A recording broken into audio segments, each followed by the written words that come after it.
We're now at the end of another month, and as we begin to say goodbye to the summer months and hello to the autumn ones, I've been invited by your regathering team to speak on a few parish-related topics in light of the continued reality of the global pandemic. Soon, all St. Julian's parishioners will receive a similar update in letter or email form. However, today I wanted to accept the invitation from the regathering team of ministers and use it as a way to simply check in with you. Put differently, what may be apparent to me in the ongoing life of our parish may be far removed from you. So today, I'd like to share with you where we have been, where we are now, and what we may expect in the future. In many ways, where we have been is exactly where we are now. COVID-19 is still among us, but the numbers of infections as well as deaths within the state of Georgia have increased rapidly. The ongoing burdens of African Americans in this country have been brought to the forefront again, with many competing ideologies and answers as to why this burden is a constant in our country's context. When ideologies compete, we've witnessed both peaceful protest as well as violent chaos. It's still an election year. Both parties wrapped up their conventions this month, and Americans will go to the polls in November. Economic disparity, with layoffs, furloughs, and job losses, have created more hungry families, debt, homelessness, depression, and anxiety. Finally, there is an influx of fear and a sense of being overwhelmed with all that I just mentioned.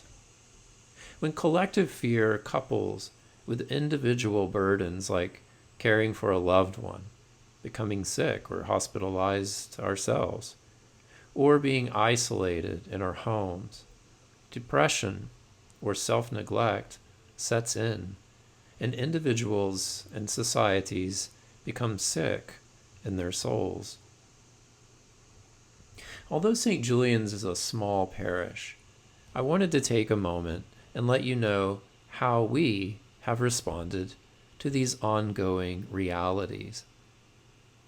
In the epistle that was read on Sunday, St. Paul said this: "Do not be overcome by evil, but overcome evil with good." So here's what goodness looks like within our own context of ministry. Because of the increased numbers of COVID-19 coupled with the science that informs us how this virus is spread, St. Julian's physical doors have remained closed, while its virtual doors are opened wide. Many of you have asked me why we cannot open back up our space for worship. On Sunday, you pass by many churches that remain open and wonder why we cannot do the same.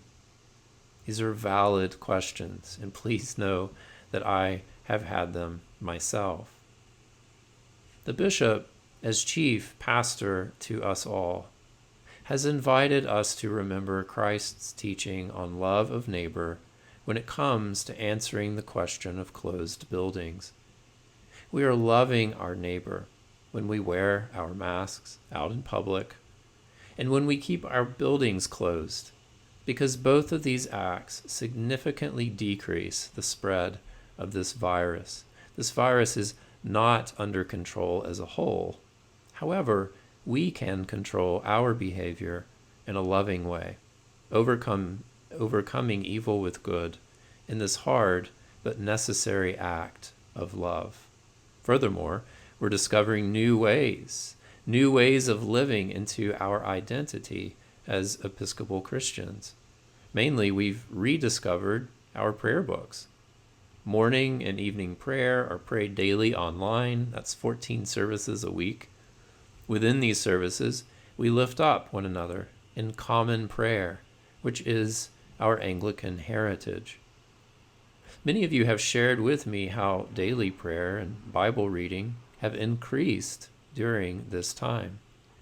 When we gather for prayer, virtually or individually, we are overcoming evil with good. We are remembering God and one another.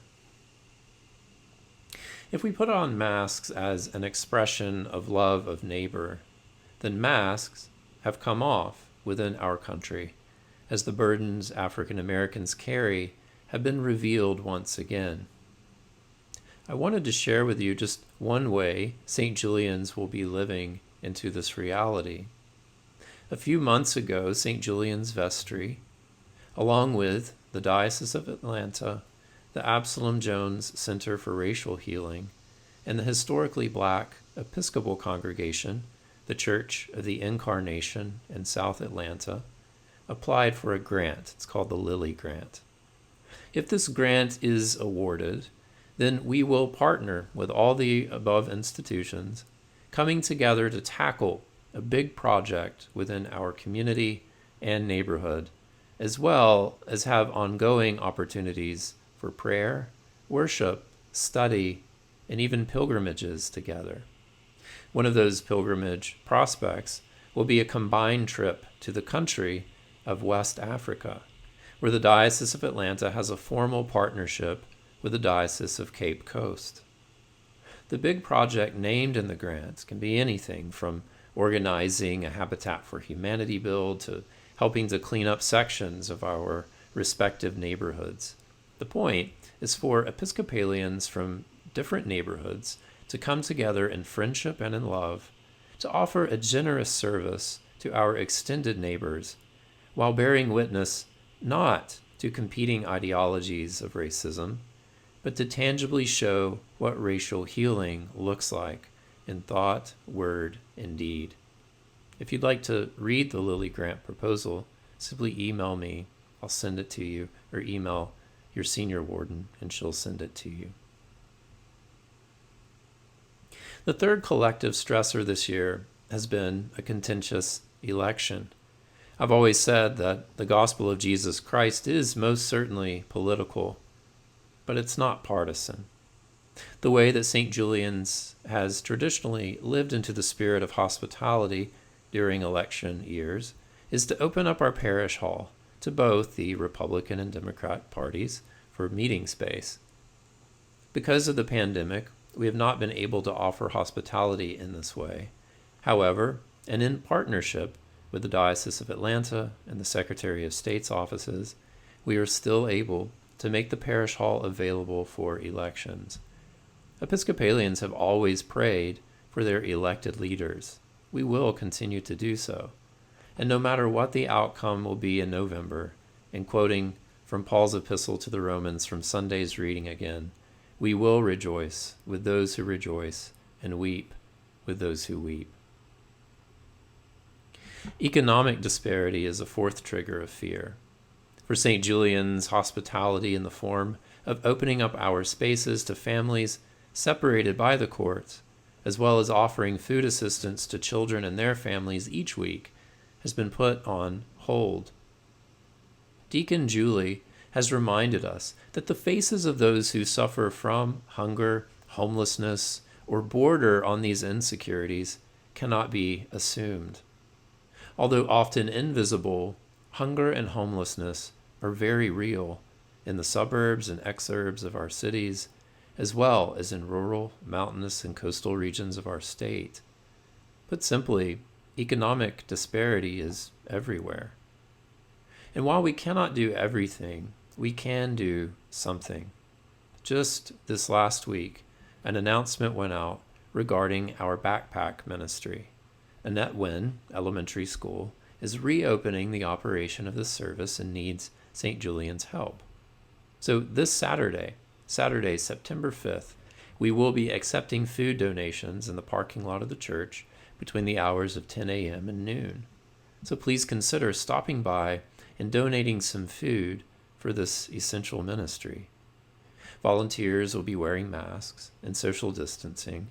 You can simply open your car door and place your donation on the ground between the parking lot and the sidewalk. We will retrieve it once you leave.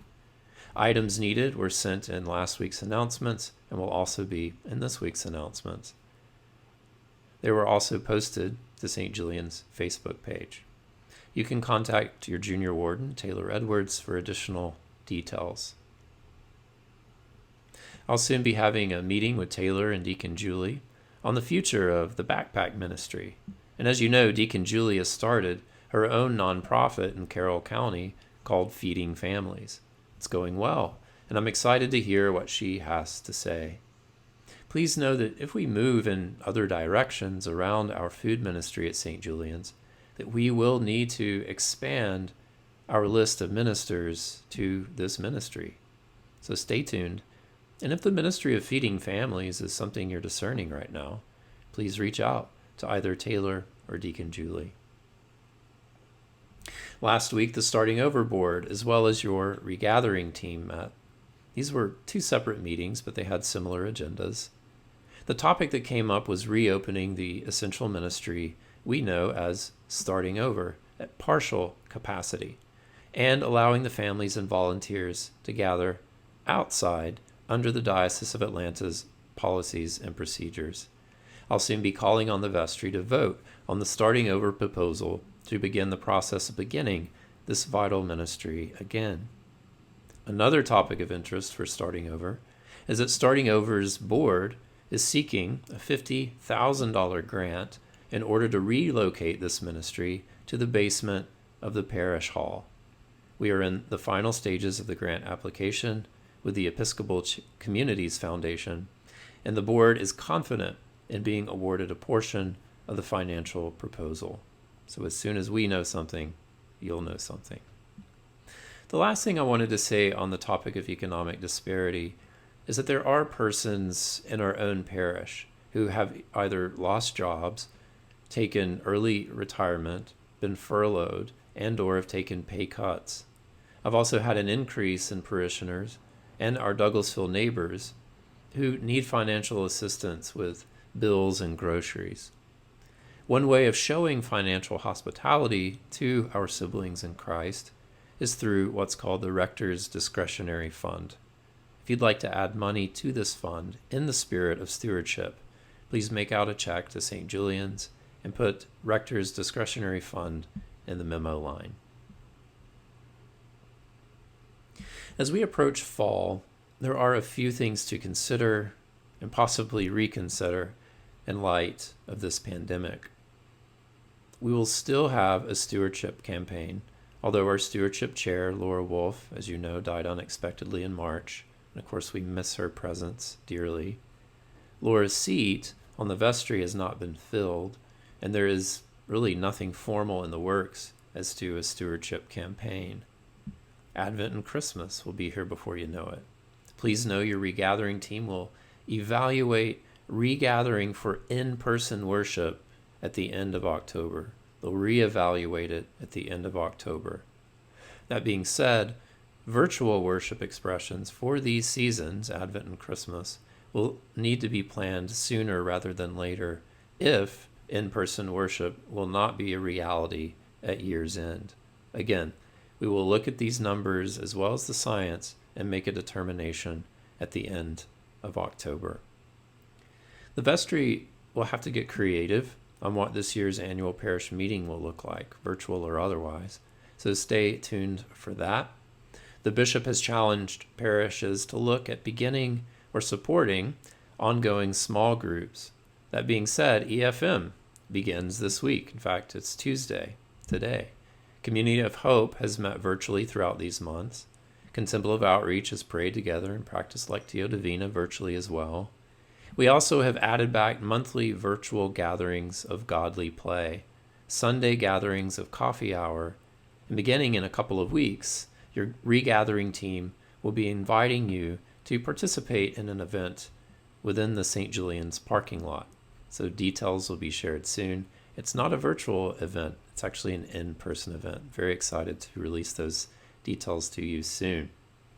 There are also talks with your regathering team as to forming small groups based upon neighborhood location. A proposal is already being formed, and once the diocese provides more clarity around these home and neighborhood gatherings, I will call upon your vestry to greenlight these ministries. I shared a lot with you today, but it's been my hope to tangibly show you how St. Julian's is overcoming evil with good by the grace and providence of God.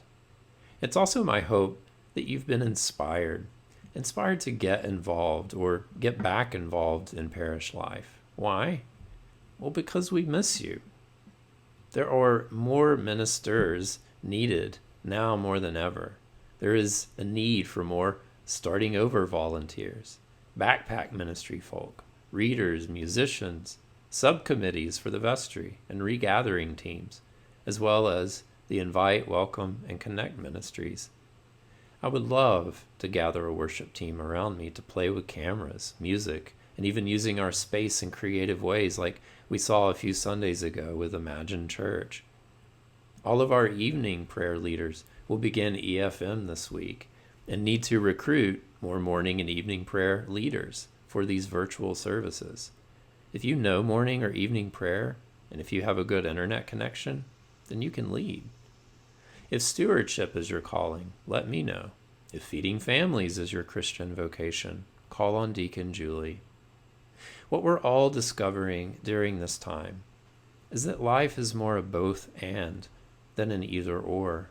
It's both worship online and in person. It's both praying for your neighbors as well as providing for their basic needs. It's both naming the reality of sin and evil in our lives and countering it with forgiveness, goodness, and love. We're going through all of this together. And as your spiritual leader, I will not allow despair, fear, or anxiety to rule your life. What I can offer is what I have always offered: prayer, the sacraments, presence, and action. I don't do this work by myself. I do it alongside you. You make me a better priest and a better Christian.